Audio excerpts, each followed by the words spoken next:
This is the Level Up Podcast. I'm your host, Martin Sully, a brand strategist, designer, and founder of Snapper Studio. And I'm on a mission to help you gain clarity and confidence in your brand. I'll arm you with bite-sized tips and introduce you to friends of the show who are taking their brand to the next level.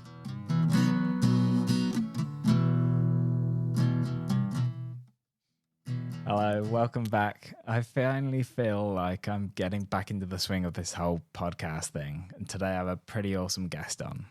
A little backstory before I introduce her. At uni, one of my final assignments was to create a catalogue. And I weirdly chose creating clothing tags.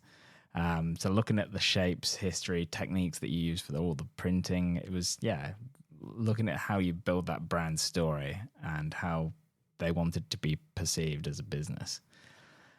One of my main jobs was to craft the copy, and I loved every second. And my lecturers actually pushed me really hard to just go and do a master's in advertising and copywriting, and they were pushing really hard.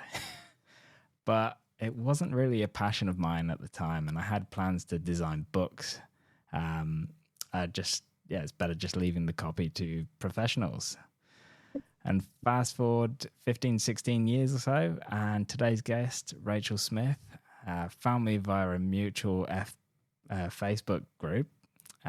She completed the quiz on my website, and about 2 weeks later, I stepped onto her podcast, The Content Bite. So, aside from the podcast, Rach, can you tell me a little bit about your background? I can, but before I tell you about my background, I just want to go back to the clothing tags if we can.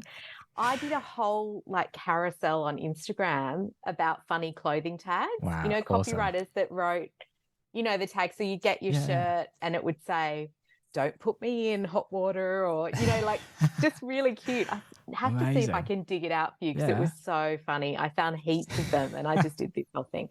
So You need copywriters for all kinds of weird, random stuff, don't you? Yeah, absolutely. It's like the cornerstone for small business and bigger businesses. Absolutely. Yeah. And also the funny thing about your lecturers saying you really need to go and do copywriting, so many designers that I've collaborated with are such great copywriters or have a great turn of phrase. They just know how to, because you're designing the concept, you sort of get what words might work. So I've got a friend who I've collaborated with forever and has helped me with Rachel's List and all the brands that I've sort of done. And she's an old school friend, so going on 45 years. Yeah. And she is so great with words as well. So I'm not surprised. You've got a second career there if you want it. Yeah. Maybe as a quiz master. Yeah, maybe. But yes, sorry, I'm completely missed the question. No, that's all right. That's okay. No, I just wanted to know a little bit about your sort of background and how did you get into being a freelance copywriter? Yeah, so I've had sort of a really topsy-turvy career. I started out on magazines in Sydney and then I worked in London on magazines as well. And then I came back and sort of worked in a variety of jobs. I was a content writer on a big website that went under. Then I went and worked as a TV news, I was like a writer for Network 10 at the time. And I would take the news scripts that the newsreaders read out and turn them into stories for the newsletter. Then the whole content department got made redundant from that as well. So that was kind of in the middle of the dot-com boom, 2000, 2001. And I was like, right, I'm just going to make this work. I'm going to freelance.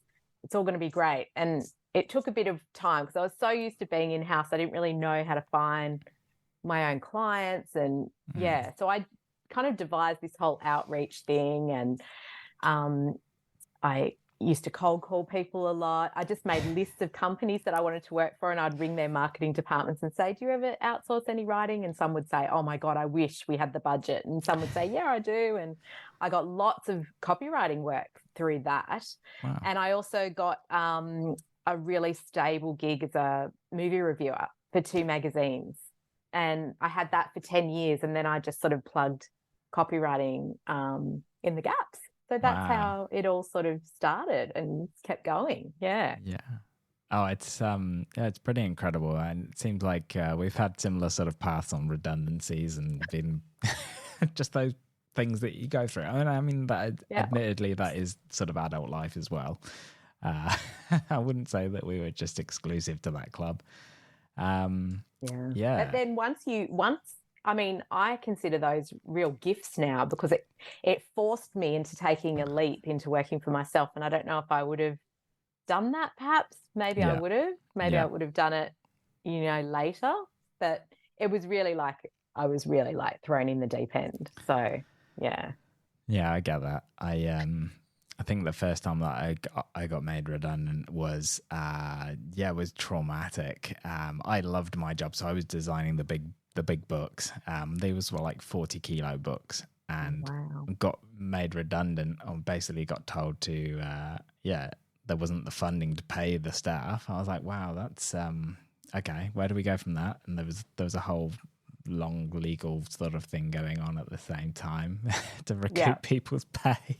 Yeah. Yeah. But yeah, it does really, it makes you think, do I really want to go back into that sort of thing again? I know. Yeah. So you're sitting there with your 2-minute noodles and your parents are on the phone going, come home and we'll look after you. Yeah. Or is that just me? No, definitely. Mm. So yeah, I was looking over your LinkedIn profile, and saw that you had like 10 roles listed down there. And I was like, how do you keep on top of all that? And is that just normal for freelance copywriters? I think, Or is it just you? it's either like I need to really look at my LinkedIn and update it, but actually I think what you're seeing is I'm using LinkedIn really differently because I'm a career freelancer. Like I'm not in roles as such. Yeah. So I use it more as a showcase of freelance clients that are these ongoing anchor clients. Yeah. And yeah, that's totally normal for copywriters to have like a number of anchor clients that they just service. Yeah. So, but I will need to check because I hope that I hope they're all still current. But I do work for a lot of the same companies for many, many years. Yeah. They just No, use me that's good. over and over. So yeah, that's kind of how I ended up using LinkedIn because I wasn't in any perm roles. Yeah. So well, it's good that you've built that trust up and people come back to you after years and years, that people, are still. that's what you are still want, isn't using. it? Yeah. I mean, it's building that trust is one of the big things, isn't it?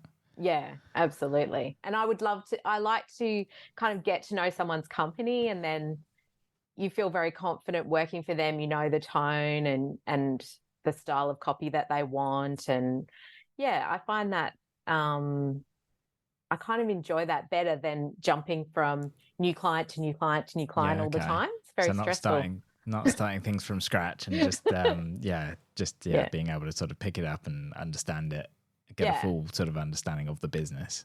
Yeah, I like that process for sure. Okay. I mean, it's. I think there's a few people I can think of that would really love that sort of chop and change, like next project, next big sort of brand to work with. I'm sure they do things with ongoing work with those clients, but it's. I think some of them are obviously always searching for the next thing.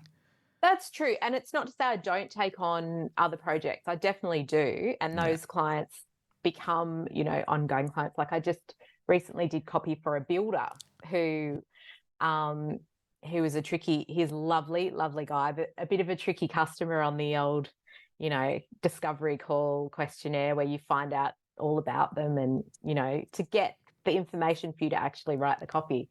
And he was like, is this the worst interview that you've ever done with a client? But we got through it, and he really was didn't want to spook himself and all that sort of stuff. But we got through it, and he loved the copy. And so I'm hoping that ends up being, maybe I can do a lead magnet for him or blog posts. So, yeah. I'm always hoping to turn them into an anchor client if I like them and they're not dickheads to work with. Yep, I've been there. It's just good to work with good people. That's right. Yeah. So doing a bit of research, I spotted that your business, Rachel's List, evolved from Yum Cha and wine with friends. So my first question was a good yum cha? And where Always did the food. absolutely. Straight to the food with you. Yeah, absolutely. Like my wife and I built our relationship based on the fact that we just talk about food for, the next 6 hours. Which Well, like, we were do you like eating that? Oh yeah. You engaged me in a whole discussion about canapes offline before we even started Yeah. recording. So yeah, that sounds about right. Yeah. Yeah. I'd forgotten about that. And even though it just happened like 7 minutes ago. Well, I actually can't remember the yum cha at all. No. But sometimes I can. Yeah. Sometimes that's a good thing. It was probably very good yum cha. But I remember the actual day because basically I was working on a magazine and I was job sharing with these 2 other journalists at the time. And so we never met each other. We were just each doing a day and a half on this job and writing TV stories, actually. And so we just write each other handover notes. Hey, I didn't finish this story. Can you just tidy it up or add this breakout box or whatever? And all these handout notes got funnier and funnier and more friendly. And then we thought, geez, we just need to meet up and get to know each other. And I was really isolated back then. I was a movie reviewer. So all I did was sit in cinemas with other movie reviewers and nobody talked, obviously, because you're watching the movie. But then no one talks outside the movie either because no one wants to give away what they thought because they're going to go and write their review. So I was really lonely and I didn't really know many freelancers. There wasn't this big freelance communities like there is now. So we ended up all got together, went for yum cha and got on like a house on fire. And we started doing it more often. And other freelancers started saying, hey, are you doing a freelance lunch? I want to come. And we were like, yeah, okay, that's fine. And so I created this list of people that wanted to have lunch. And these lunches became really big, like, went from 3 people to 10 people to 20. And then they became dinners in pubs. And then they became drinks things with 30 people. And that was really quite overwhelming. But those two people are still friends of mine. Brenda Cunningham Lewis, the journalist who works in newspapers up in the Blue Mountains. We see each other probably twice a year, but just adore her. And the other one was Alex Abrams, who is more in comms now, and she lives in Canberra. And I hadn't seen her in years, but she turned up at my Content Bite Summit recently. Oh, wow. So that was a very cool reunion. She was like, look at what's happened to Rachel's list since we first had Yum Cha.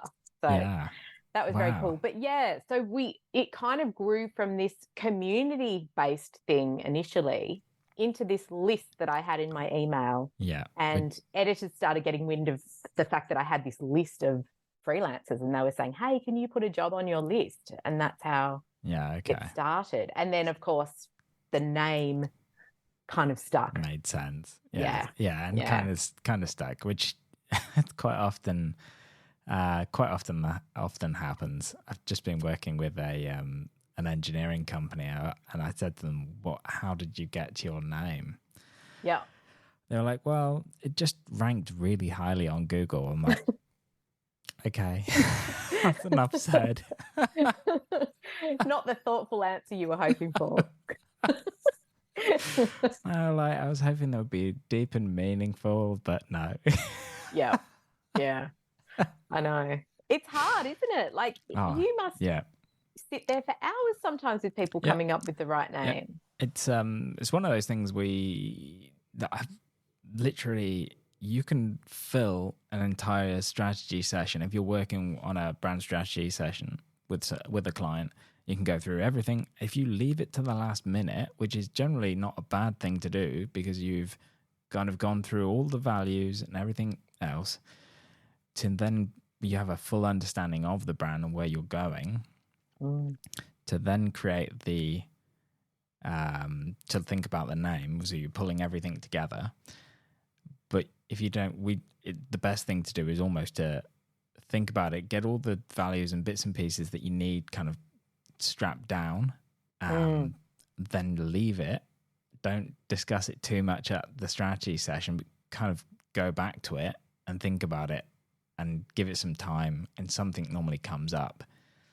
But you could easily blow through a whole strategy, 4-hour strategy session just talking through a name.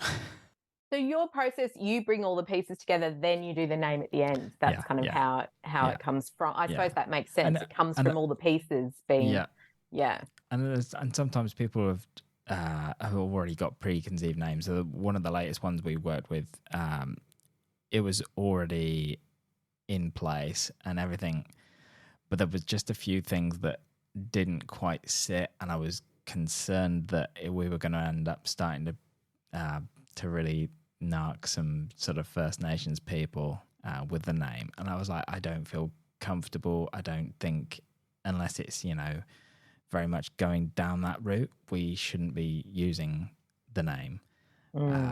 So we just had to have a bit of a rethink around that, and we've got something now that is, fits beautifully.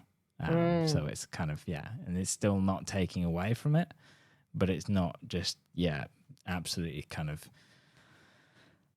diving into it too much.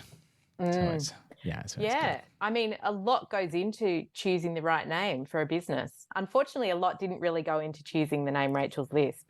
That's okay. Other people kind of chose it for me because they just kept calling it, oh, can you put that on Rachel's List or whatever? So, I never even had that whole branding process. That would have been nice. Yeah. You never know, do you? No. So, you're obviously building this sort of giant community that you've got. And I read there was something like 12,000 members on the list.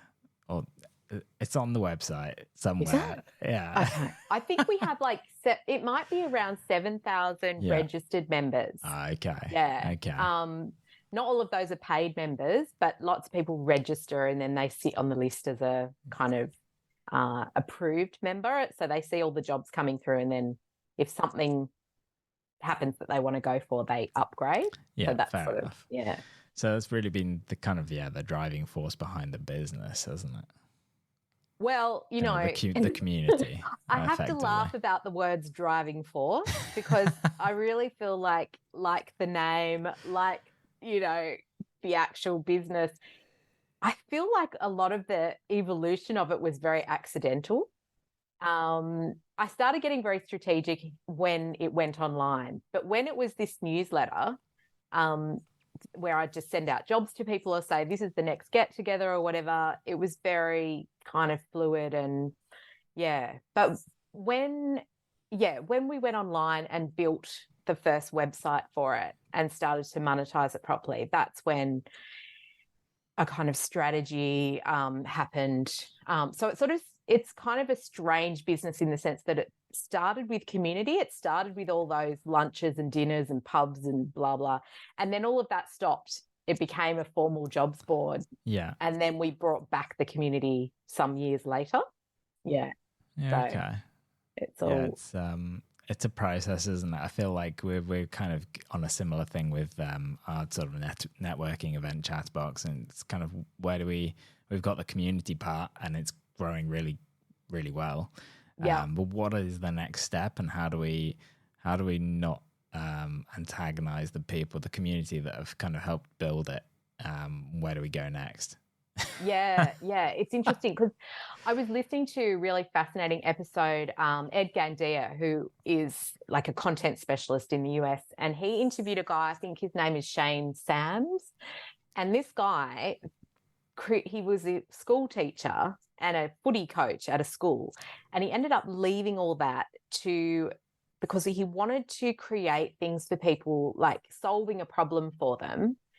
And so he would do these things like create footy things so that football coaches could create plays for their players. I'm probably not saying that right, but they could create the whole game, or, if they had weak players, he would give them advice on how to, run a game so they could win and that sort of thing. So people would buy these plans, these football plans from him.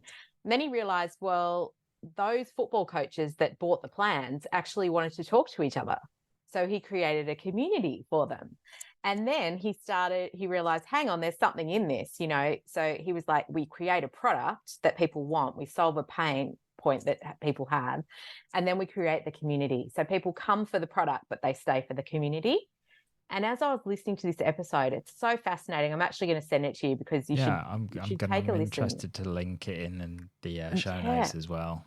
It was really fascinating because this guy, he now teaches other people how to do that exact model, like create the product that people want and then create the community so those people can connect.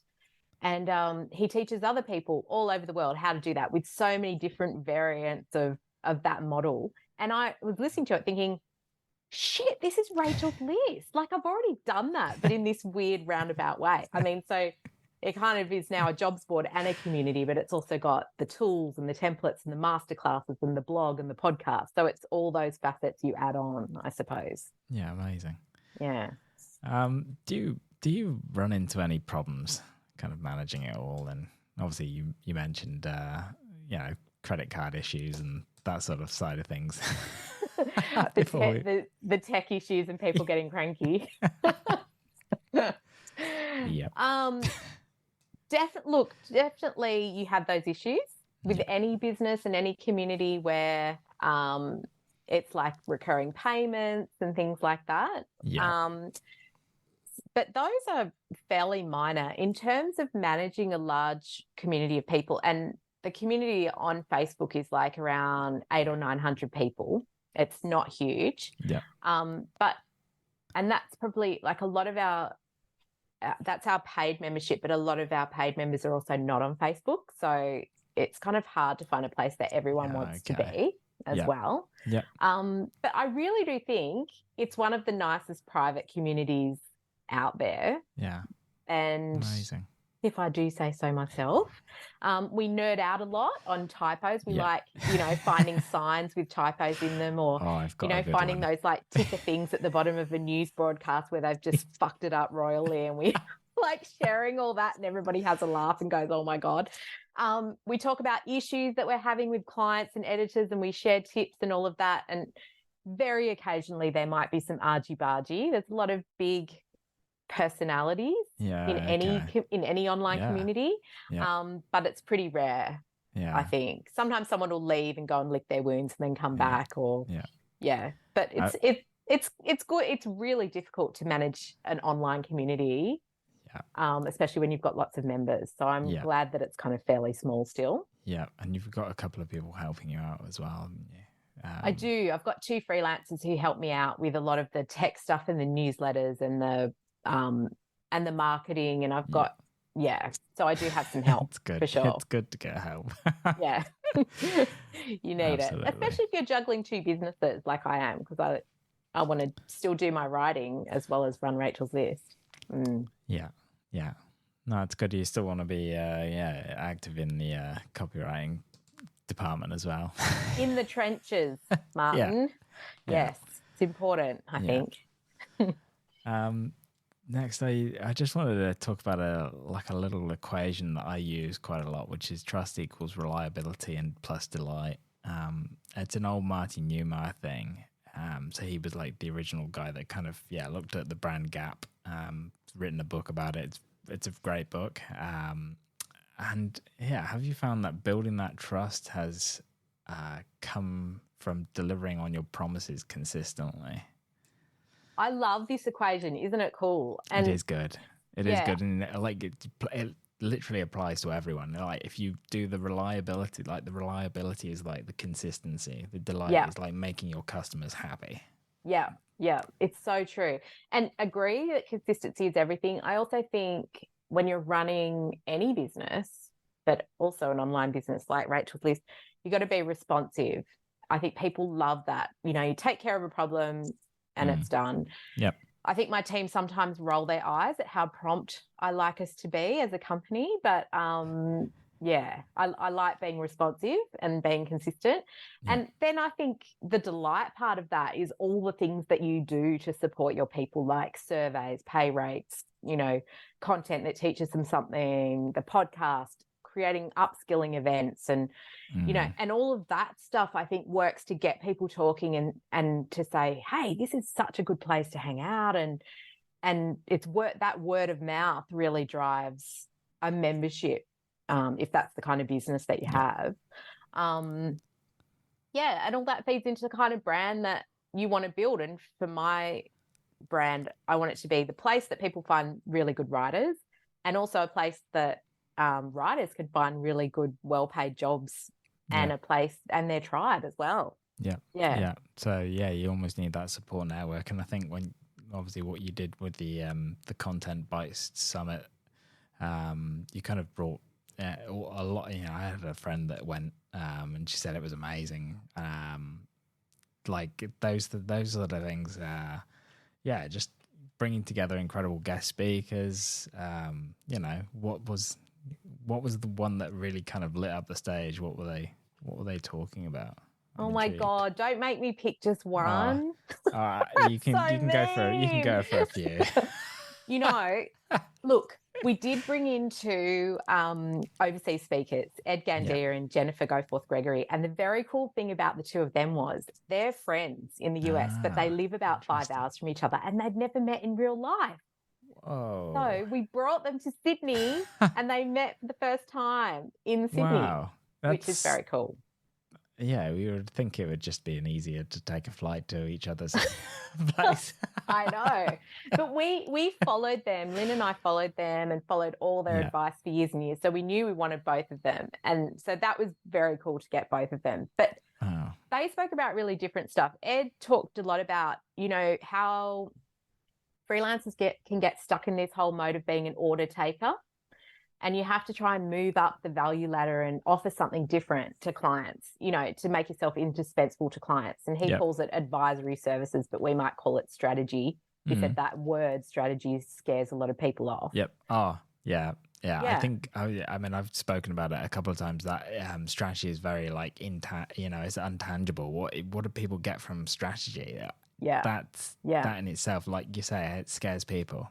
It does, because they want to see something. A lot of us are offering it for free. You know, you don't have a structure for sort of offering it as a part of your offerings, like as a separate service or something like that. You can fall into that trap of just offering all your intel on what they should do.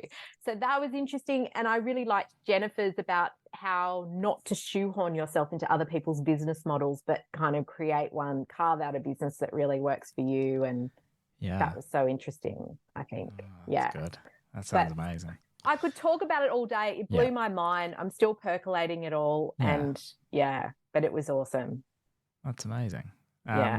What's the next steps? Are you making plans? I know you've only literally just got off the back of this first one. Is there another one to come? Or, you know, what do you have a big goal that you're kind of driving towards? As we say, we are in talks, Lynn and I. But look, it was an enormous amount of work, and a conference generally, especially the first one that you do, is super stressful financially. But the feedback has been so mental, and so many people have begged us to do it again. And we learned so much from the whole process that we are figuring out where we want to go next, and we have some very cool ideas in mind, but I can't say anything yet because then I'd have to kill you. That's understandable. Watch this space. It's always been one of those things. I've been mulling it over for a while myself, and I'm just not sure exactly what sort of the framework will be. It's a big thing when you start to actually plan it all out. It's really huge. Are there any gaps that you kind of see opening up, things that Rachel's List doesn't currently cover? I don't really want to mention AI, but it seems to be that beast that is kind of just popping up every now and again for everyone. Edging into everything. Yeah. It's interesting, like Rachel's List, in terms of the jobs that we post, it's really evolved. Like, it started out with really media and editorial type stuff, and then it moved into more content and copywriting. And that's really the bulk of what we get these days. But we're getting more podcasting jobs, which I really like. You know, podcast. So people, I think brand podcasting is growing a little bit, and there's call for like people who can do scripts or who are good at interviewing. Obviously, journalists fit that bill. People who can project manage brand podcasts as a project. Interesting. is very cool. We haven't got any AI jobs yet. Yeah. I'm sure that's coming. From what I've read, some companies, you know, they want writers and those sort of right brain creatives because they're good communicators and they know the right questions to say, ask a chatbot to train it or to get the right outputs from it. But yeah, from my perspective as a freelancer, I'm really mindful of what I keep hearing over and over, and that's that AI won't take our jobs, but writers who know how to use it will. Yeah. And I think that that's key for so many of us. So I use it in my workflow, not for the writing so much, but more as like an office assistant to help me with research or to find, you know, different phrases for things. I use it for transcription and that sort of thing. I reached out to somebody the other day and I said, like, we were talking about, he was in the recruitment industry, and there's very different sort of areas of recruitment. Obviously there's internal, there's external, and there's a thing called RPO, which I can't remember the abbreviation for, but so basically I said to him, so what does it all mean? I don't know the recruitment industry. And he said, oh, let me just get ChatGPT to just give you a basic overview. And literally came back with this like really long answer to my question. And I was like, do you know what? Actually, that's a really great use. Just to clarify exactly what it is. If it's, you know, you're not going to go into that much detail if you're just writing it out, because that's going to take, you know, it would have taken him half an hour to type out. Yeah. It was just a quick answer that, you know, solved my problem. Absolutely. Like, okay, it's got so many applications. So it's just about kind of like how to use it, I guess. I mean, it didn't have any personality to it, and it was pretty boring none at all to read, but that's why I'm not actually that worried. So at this point in time, but that might all change. We should reconvene again for another podcast episode in a year. Oh yeah, we'll do another one. We might be both freaking out. Yeah, probably. AI branding is coming apparently. Adobe are currently working on it, which is interesting. I'm like, I think it's less that they can create, you know, branding from scratch, and it's more like you feed it the information that you need, and it will help you create brand assets. So you'll give it all the colors and the fonts and everything else, and it will start building you out the brand. I'm like, because it won't be able to do the process that you were describing, you know, that very human process to help someone whittle down their, you know, brand purpose. And actually it could be a very useful tool. And you can kind of, I think, like long term, you'll be able to set structures and say, okay, this is the grid that you need to use. This is, you know, how it should look. And you basically feed it as much information as you can, and then it will produce work for you. I think that could be a very good thing. Yeah. But you have to be able to learn what the sort of appropriate things are to feed it. Yeah. So that you still need all that, design sort of critical thinking and conceptual, development. And that's where the practice comes in, because a lot of what came up at the summit, we had a whole speech on this from Susan Rioch, who's this incredible UX copywriter.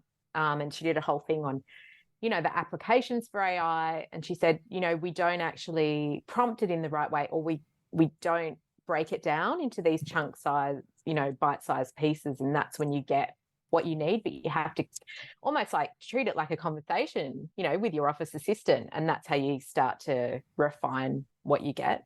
Yeah. Amazing. So a lot of practice involved. Yeah, absolutely. Before we kind of wrap it up, and if you were to start Rachel's List today, what would you do differently?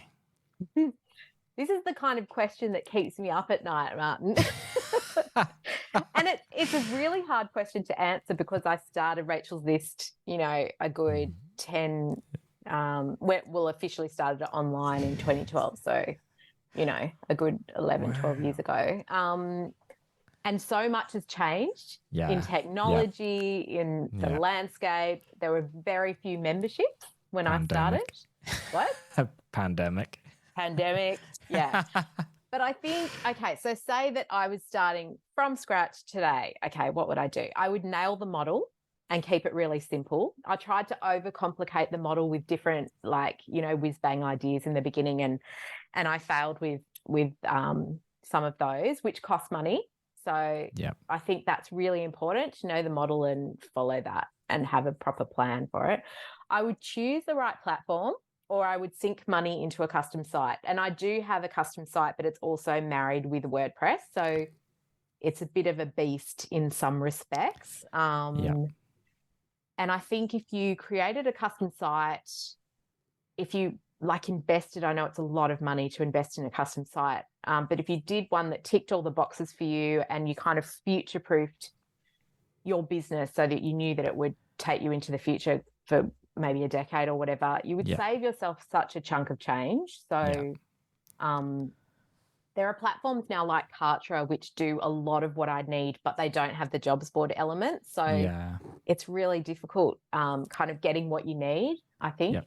The other thing I would do is I'd monetize it differently, and I'd probably charge more because I think it's hugely valuable. And I would have a community component from the start. So we brought the Facebook back in about 4 to 5 years ago. And that's really the pivot around which everything revolves. So much of what we do revolves around building our community and serving them. And I think that's that's the key to it all, really. Yeah, it's interesting. I mean, also those platforms have changed drastically in the last sort of 5 to 10 years. Obviously Facebook's been through quite a few evolutions, but building those communities is easier now than it maybe was 5-10 years ago.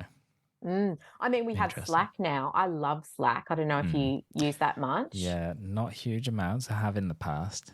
I said to my Facebook group, because we had a bit of a, Facebook sometimes has a hissy fit and they close down pages for no apparent reason. And then you're like, shit, that page is connected to my group. What if the group goes under, So I was like, how about we all move to Slack?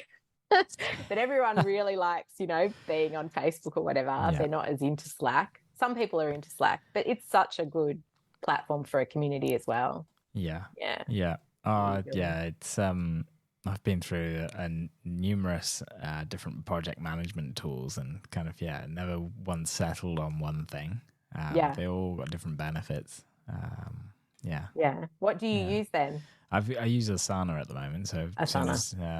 As soon as everybody's as soon as the project is signed off, they get onboarded into Asana. They get their own little board project, and the project effectively just gets managed straight through Asana and emails. But we kind of cross everything. Everything gets kind of not duplicated, but Asana is effectively like the one board that everybody can see where everybody is. Yeah. And that works. I like Asana, and also it's got a flying unicorn, which I always appreciated. I don't even know if I've seen a flying unicorn. I'm going to have to look for it now. But you need to just create a project and then finish it off, and the unicorn just goes there you across go. the screen. Yeah, it's very do you know, cool. I have seen it. Now you've said it was flying across the screen, You just didn't care about it, did you? You didn't even think it was cool. I was like, I've got to move on to the next task. You can't be thinking about flying unicorns. You're a busy man. Sorry, that was random. No, I love it. That's great. Thank you for coming on. It's been really great to chat, and neither of us needed that whiskey or rescue remedy that we chatted about. I know. I haven't had one sniff of it at all. And you haven't got your hip flask out. No. I was expecting you to be, No, we're pretty good, aren't we? We managed to get through it unscathed. Thanks for having me. That's all right. Tell me where people can find you and connect up with you.